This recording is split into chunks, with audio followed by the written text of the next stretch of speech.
Welcome, friends. Welcome to Coffee Talk. Thanks for being with us today, and thanks for hanging out. Jeff isn't with us, but we can do this without him. And we want to just take a few minutes and look back and just see what God has done, and even just give thanks, and thanks for His faithfulness in looking back. And so, as we do, hopefully you have a nice warm drink in your hand, and you're able to just kind of, just be relaxed and connect with us. We love doing Coffee Talk together with you so that you are encouraged, so that you are challenged, but also that you're taking maybe these conversations and you're able to then go to your friends and neighbors and life group and have some of these conversations too. And so we often begin with looking back. And so we look back and see, okay, what happened this last Sunday, which is usually where we start. And so this last Sunday we had our friend Tanya from Romania.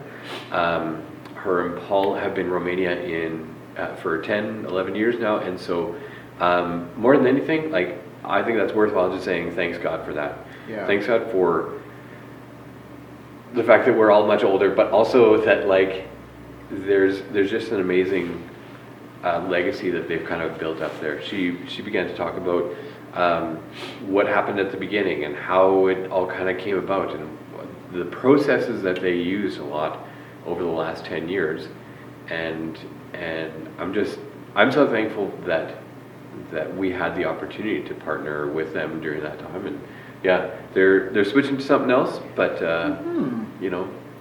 giving thanks for that. There's so million things I'd love to say. Especially as someone who's had the privilege of connecting with Paul and Tanya here and also in Romania. Yeah, like you and Lyndon have. You did a couple of trips. Lyndon did one trip. Yeah, it was just awesome. I've had the privilege of being over there 3 times already, with a 4th on the way. We'll get to that in a moment. It's not a child, but it feels like a child. It's 9 months. You know what? You know what? There's some good analogy there.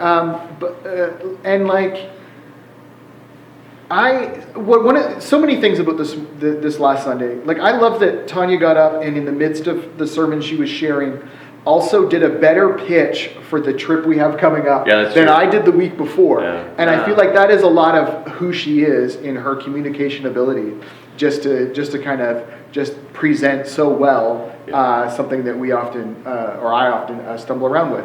I also feel like, and I was joyfully with children in down the hall on Sunday morning, every time I preach in Romania, either Paul or another local pastor would then get up and give a sermon response that's kind of like a 10-minute sermon. And I do kind of feel like I missed an opportunity that I should have been ready to pounce on. Yeah. And afterwards I went, But at the same time, Thanks, Tanya. Let me just add on to that. That's right. It was like, that's a bit. No, it's always a response, right? It's always like, that really, I feel like the Spirit's leading me then to say that, and it's like, oh, great. So I think that's what we get right now. Right. And that's not going to be a sermon. Yeah. We're just talking about, it's conversational about what was prompted by that. And so that's one of those things where she talked a lot in there about listening to the people, so that we aren't imposing our way of doing things. And that's right away one of the aspects of it that hit me being in Romania was, don't get offended by this. That's not that would be making it about me, but just to okay, this is kind of then what happens. Yeah. We're going to be at church for 3 hours this morning, and that's a beautiful thing. And the guys on our team are going to sit here, and the girls on our team are going to sit across the room over there. And there's just different aspects of culture that are we're not there to critique. We're there just to appreciate. Yeah. And understand that some families do things a little different, and that's okay. Yeah. And so you said, okay, there's that sense of learning and listening. So speaking of learning, I often go back to some of my college days, or even youth and stuff like that. When Jesus, or when maybe let's say in your life, a leader or mentor or something like that, you're sitting down and having a discussion, and they ask what seems like a really dumb question, well, do you think that that's a good idea? Or, how would your parents respond to that? It feels like a dumb and obvious question. Well, obviously, if I'm doing something wrong, then my parents are like. We just kind of want to roll, like even just then, I rolled my eyes. I want to roll my eyes. So Jesus asked this question of the disciples. Yeah. He had died, risen, all the thing, but they weren't there yet. And he comes to them, not quite as himself, but as himself. They're out fishing. This is at the end of John, and they're out fishing. They're kind of in a little bit of despair. They're kind of in, this gloomy state, and just some guy from the shore says a really dumb question. And it reminds them, I think, of an earlier time when he asked a dumb question, saying, I'm just throwing one out here, why don't you put your nets on the other side of the boat? Like, honestly, that's like saying, I know you're going for a run. What if you wear this other pair of shoes that's literally the exact same ones that you have on? Well, or the classic, hey, this electric appliance isn't working. Well, is it plugged in? Yeah, is it plugged in? Right. Right. So I didn't think to check that. What do we do with those kinds of dumb questions? And why did Jesus ask that? That's kind of what my wonderment in the midst of that was. Yeah. Because I know you have all the answers. Right. So many answers. I think it's only a dumb question if, I'm trying to think, so key is that they didn't realize it was Jesus. They didn't realize it was Jesus. So I think that's a major point. So that's like... It's just some guy. Why are you listening to this random dude on the beach? That would have been me. I'd have been like, who the heck are you? You're going to critique me about fishing? You're not even in a boat, right? That to me is like when someone tries coaching. I love it when people who have 0 kids have... The only perfect parents are the parents without kids, right? If you have kids, you've probably noticed that. People give you advice about parenting, and it's like, oh, all right, great. You have how many children? 0. There's a few of them out there. I've met a few. That's what it seems like to me as I read it, and then I realize, we as the reader know right away it's Jesus. They don't. Yeah. And that's, I think, such an important thing is that they're like, that would be my question for them is, why did you listen to this random stranger on the shore? But they listened, and oh, by the way, that's how they realize it's Jesus. Yeah. And so, obviously, it's from Jesus' perspective, it's not stupid. It's like he's going to show them something. He's revealing himself. And I think that I'm trying to get back to your question of how to handle these stupid questions. And I don't know. That would be, just as an outsider looking into that situation, I go, that'd be my question. It's like, why'd you even listen? Yeah. Yeah. And how interesting, he asked a dumb question, and they could have said, mind your business, keep moving along, right? That's right. And they didn't know it was him. What's interesting is they still did it. Yeah. I think that is a huge point because they didn't have to. Either they were so desperate and they had been fishing all night, it just made no sense. I guess, yeah, and part or something like it. Like there was no reason for them to listen to this person, and yet in doing so, look at that, boatload of fish. Had no one in the boat thought of trying the other side of the boat? Yeah. Or was Thomas told you? One of them would be like, if you guys had just listened to me 6 hours ago, we'd help. Yeah. But they did it, and obviously it's a miracle. We don't actually think that there, that there was anything else. That's not really the way water and currents work. But it would be the equivalent of when I'm watching, let's say, Flames or Canucks. And they actually win a game? But only if they win a game, only because I wore my green socks. Oh, I thought you were going to say all the players switched. Or I wore my red. Left-handed player shot, right? Or I wear my hat slightly off, right? Okay, well that's the one. Okay, it's not about putting it on the other side. So I think that's also why Jesus asked a dumb question. It's not about putting it on the other side. it's about, I think about who he is. Mm-hmm. It's about their willingness to try something and to hear his voice and to know. Maybe we don't know everything. I think that speaks volumes to me. I think it does, and I think there's a parallel teaching of Jesus that, as I was listening to the sermon and thinking through it, that came to mind was Jesus' lesson about about wineskins. Right? You don't put new wine in old wineskins. I think they hadn't quite caught that lesson, so he was presenting a new version of it. That idea that, because what did they do? Like the dream of Jesus, like taking over Israel, seems to be over. So they're like, well, that didn't work. Let's go back to what we know. And I think Jesus is like, no, this is the new version of the new thing. Like, we've got to keep moving forward here. So he comes and shows them there's a new way of, just as there's a new way of fishing, even though it seems so, like, for us, like, really, there's a new thing about here, and you know what? Like, get in the boat. Yeah. And it's kind of like that, you know. There's a new wineskin for this new wine. This new covenant requires now a new community. This new thing is connected to this other new thing, and I think they needed to get that. Yeah.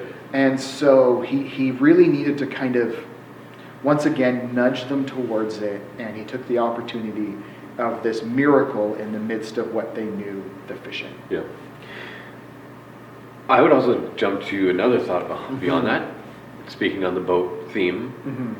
For them to throw it on the other side, at the time, besides their pride, it actually cost them nothing. Maybe it cost them time, maybe it cost them some energy. It didn't really cost them anything. Yeah. You talked about getting in the boat. What about when he told Peter, get out of the boat Yeah. and come to me?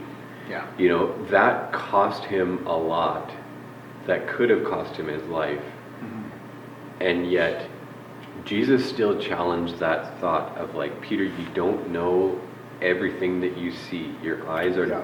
you know, your eyes deceive you. But that's what I also feel like, you know, Jesus was reminding them of and saying, I challenged you to, you know, move mountains, and you're going to, but be reminded that you won't know everything. And so, like, that's where I wonder that sense of, there was a couple of points that Tanya brought up about casting your nets to the other side, but even as it relates to what they've been doing for the last 10 years, and probably will be for sure doing into the next 10, 20, 30 years of their ministry as it unfolds too. And she talked about, you know, casting your nets to the other side means listening. Yeah. Listening to something different that you didn't know. There was a second one, being open to newness. That was number 2.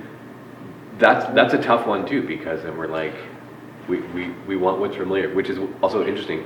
That's what the disciples went to. Yes. They stopped catching. They stopped being fishers of men, and they went back to fishers of fish. In a parallel way, like in youth, we were going through Acts, and this last week we were looking at Acts 1 verse 8 compared with Acts 8 verse 1. Okay. And in 1:8, Jesus tells them all, "You are going to be my witnesses, Jerusalem, Judea, Samaria, and Zero." It's not, and then in 8:1 they actually start doing it. And that idea of, like, we just sometimes really need that nudge. And in the case of the early church, it was the persecution of Stephen. But we just always need that nudge towards newness, because as creatures, we love the familiar. Right. We want to go with what we know. We want to play it safe. And when Jesus says, "No, come walk on the water, like get out of the boat," and our first instinct isn't usually, "Cool, we're doing water walking now." It's like, I don't know, Jesus. This is pretty comfy. This is what I know, and we want to think we know best. Think we want to stay safe and comfortable with what we know, and often it is, no, there's so much more we're missing by not risking, by not taking a chance, by not taking that step. And so I really appreciated all that she offered in terms of how they grew, and offered their lives and ministry as an example for all of us, just to kind of go, wait a minute, let's talk with the people who are on the ground here, who might have a little more expertise in these things than us. Which leads to her third point, which is it'll inspire you. Casting your nets on the other side inspires you to pay attention to fruit. Yes. And so what God brought about in their ministry over Yeah. these last 10 years is this whole next generation Yeah. that now is stepping up and is literally stepping into these roles of running Camp Falcon Rock through, through so many other channels and people and overseers and Hungarian Baptist Convention, all these things, and yet that's where that fruit came about, right? And that's what God led them to. That's their fish. Absolutely, yeah, absolutely. This is not I want to be careful how I say this, because it's not a criticism of anything they've done or any of the communication. But so much of we've heard from Paul and Tanya over the last 11 years was camp, camp, camp, camp, camp. I think it can lead some of us to think that that was the ministry and forget that actually the ministry is people. Yeah. And what I think we need to pay attention to as a church now is all of the people who have, are now, stepping into ministry roles. And I think we got a better sense of that for those of us who went and got to connect with the people. If we were around summer before last when they brought the team over, and Tanya mentioned that, those were the people that they had been involved in. That was, many of them were their youth group now grown up. And that is, the camp is a place and it is a facility, but the people are the real ministry. Yeah. And if you have spent enough time with Paul and Tanya, you would know that they are definitely people first, love people. That's what they're developing. The camp was a parallel track or a means to produce the real fruit, which was people. Yeah. And that, I think, is what I'm looking forward to this summer in going back and spending more time with the people who have been. Not because they're just like Paul, no, because they're their own people, but who are the real fruit of the ministry and doing exciting, wonderful, Spirit-led things that we get to pay attention to. Yeah. So I love these discussions because it just then inspires this next thought. And so this is why we love to look back and just give thanks. Thanks for what God has done in their ministry over the last 10, 11 years. And how she shared they're going to be stepping onto something else and what that's going to look like. So give thanks for all that as well too. Looking forward and to seeing what God is going to do even around here. And some of the fruits is leading right into that. And so, Chris, even right now, you're talking about this next thing, and that's right now, right? It is right now because we would like to have our team solidified for Romania, our August trip in Romania. We'd like to have that team solidified within the next month. And I recognize that's going to be rushed for some people. Some people are like, yes, I'm ready to go. I've been waiting for this opportunity, and that's great. And I would just say, for anyone who's thinking about it, first off, a lot of the details are on an info sheet that either I can email to you, and so reach out to me, or you can just pick up from the church foyer or from me on Sunday morning, because details help us make decisions. And if you might need just an extra week or two to prayerfully consider it, then let's have that conversation. I do want to solidify our team sooner than later, and that's kind of why we put the deadline in the middle of February, the 15th of February. But I don't want to leave anyone behind if we have space. So let's have that conversation. So I say all that because I know, I just don't. We don't want anyone who would be like this. This will be a significant experience for everyone who goes, and I would love for everyone to have that experience. So let's just talk. If you have questions, reach out. Let's talk. Grab that info sheet, and if you have further questions, then let's talk. But significant details are that it's August 7 to 23, and the focus is kids day camp, like VBS style camp in 2 Romanian small towns. One of them's like I'm trying to remember, like 2,000 people. Like these are they're both very much smaller than West Kelowna, And I love that Tanya highlighted that one of them is a newer church plant, and they got 100 kids last year. Like, that's Wow. exciting, to think of, like, we could just go and we would be, first off, we're not on our own, right? If there's 9 of us from Lakeview plus a few translators, there's also volunteers from the church who are going to be part of it. But that's exciting, just to spend the time with kids, talking about Jesus, encouraging them, encouraging the churches so that they can reach their communities for Jesus. And that's really the heart of this. And so if that is at all remotely interesting to you, let's talk. And we'd love for you to be considering being part of that team. I would also say, and add to that, just for those who also are like feeling like they're on the fence or something like that, we just heard about, throwing your net to the other side. Yep. And it might make no sense for you to go to Romania today. But you don't know what God is going to be doing. And so allow that silly question to allow itself to work on you, because God might be saying, throw it to the other side. And that's going to take some listening. And so over the next couple weeks, be in communication with Chris and be working on that. Yeah, absolutely. It's really easy to say no to these things, Yes. right? You're like, oh, it's so far. Okay. Oh, that's a lot of time away. Okay. Yeah, no, totally legitimate. But maybe, maybe doing something hard, something that takes faith is what's right for you. And we all need that at times. And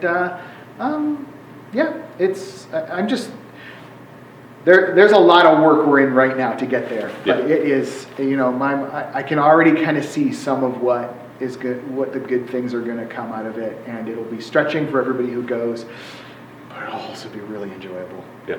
And so we're looking forward to that. Yeah. And so we're continuing to look down the line towards that, but also we're looking down the line because we're jumping into this next new year. Hey, it's a new year.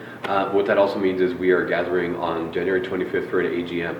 And so to help that along, we're going to go from our service to a soup in this room, and then we're going to step aside next door to the back to the sanctuary and have our AGM and look at what God has been doing in this last year, have kind of a bit of a review, but also to look ahead and say, okay, what are we looking at and planning this year, and how does that come down even as far as thoughts and numbers and budgets and people and leadership. So it's a great chance to really be looking forward into seeing what God is going to do in 2026. So thank you for spending time with us. Thank you. Can we throw one more thing in? Yeah. I know it's going to be a long coffee talk. Oh, yeah. But on the 6th of February, we're planning our next Friday. And so it's a night for kids, grades 3 to 6, to come to the church on a Friday evening, hang out with their friends, bring friends, play some silly games, hear a Bible story. And mostly, part of why we do these is, yes, we want to encourage kids, we want to connect with kids, but also recognizing that it's a great, some of those who are grade 6 now will be like youth group come January or come July, and we want to already be establishing some relationships. And so looking forward to that. You can mark your calendar, February 6th at 6:30 p.m. Here at the church for grades 3 to 6, and that's a whole lot of 6s. Yeah. Thanks so much for hanging out with us, and thanks for coming right to the end. We appreciate that. And blessings on you. Have a wonderful week, and we'll talk to you later.